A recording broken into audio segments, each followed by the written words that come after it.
Dan baik Ustadz, sudah ada beberapa pertanyaan yang masuk melalui layanan WhatsApp. Irfan bacakan Ustadz. Ini dari Kalimantan ya, Masya Allah, dari Martapura. Assalamualaikum warahmatullahi wabarakatuh Ustadz.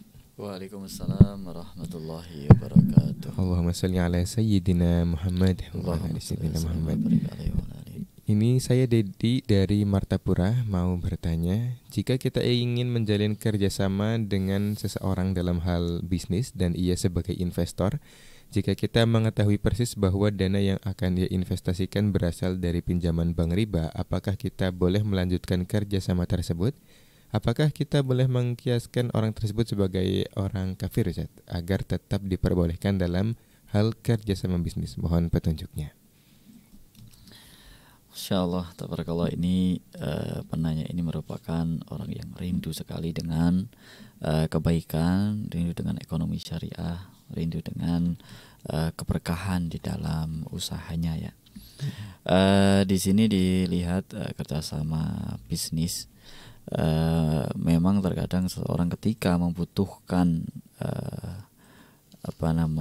dana ya atau modal untuk berbisnis, terkadang dia tidak peduli dari mana asalnya. Nah, ini penanya termasuk orang yang peduli dari mana asal uang yang akan diinvestasikan. Nah, ketika melihat yang semacam ini, maka kita lihat ya, di daerah penanya ini apakah ada lembaga keuangan syariah gitu. Nah, ini juga menjadi salah satu poin penting ya.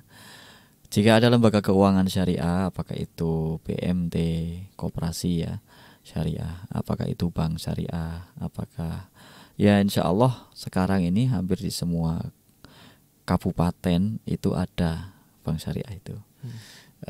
Di seluruh Indonesia insya Allah ada itu bank syariah, kemudian koperasi syariah itu ada. Kemudian juga insya Allah yang investasi orang perorangan juga banyak saudara-saudara kita yang siap untuk akad dengan akad syariah, insya Allah banyak.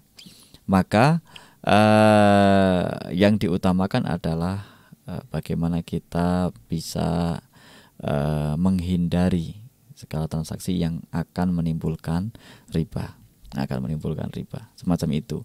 Nah, dalam konteks ini maka itu dulu dilihat. Kalau misalkan alasan investornya karena bank syariah mungkin nanti bagi hasilnya lebih banyak, ini juga problem besar ya bagi kawan-kawan kita semua yang ingin atau membutuhkan modal.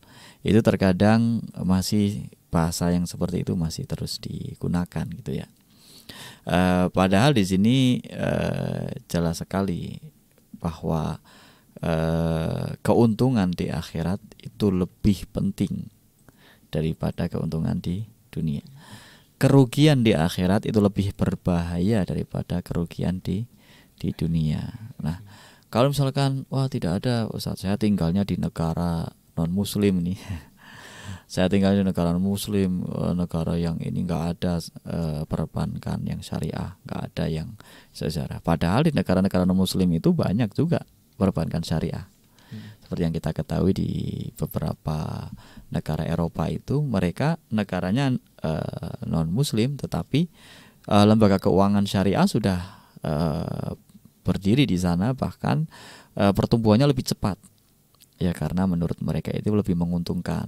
Maksudnya lebih menguntungkan ini dana lebih terjamin, kemudian pembagian keuntungannya lebih proporsional dan tidak mencekik. Karena apa? Karena tidak seperti konsep riba yang semakin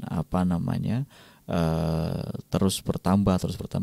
Kan kalau sistem riba untung nggak untung harus membayar ribanya gitu kan. Tapi kalau sistem syariah itu yang dibagi itu keuntungannya gitu kan. Nah, itu jadi lebih menguntungkan daripada langsung dipersentase dari pokoknya, sehingga di situ kita usaha untung nggak untung, untung sedikit, untung banyak, ya kita harus nutup riba tersebut atau bunga tersebut.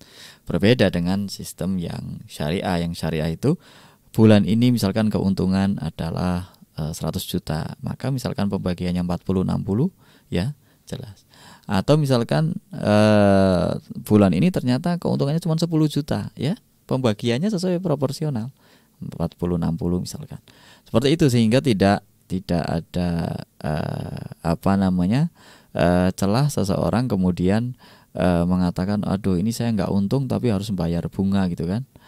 Kalau tadi sudah ditentukan bunganya misalkan sudah jelas, kalau misalkan dia untung nggak untung tiap bulan harus bayar 10 juta misalkan. Kalau pas untung 100 juta mending dia membayar 10 juta masih 10% gitu ya. Tapi ternyata dia untungnya cuman 10 juta tadi, ya semuanya buat bayar bunga gitu kan. Sehingga dia nggak dapat keuntungan apa-apa. Seperti itu.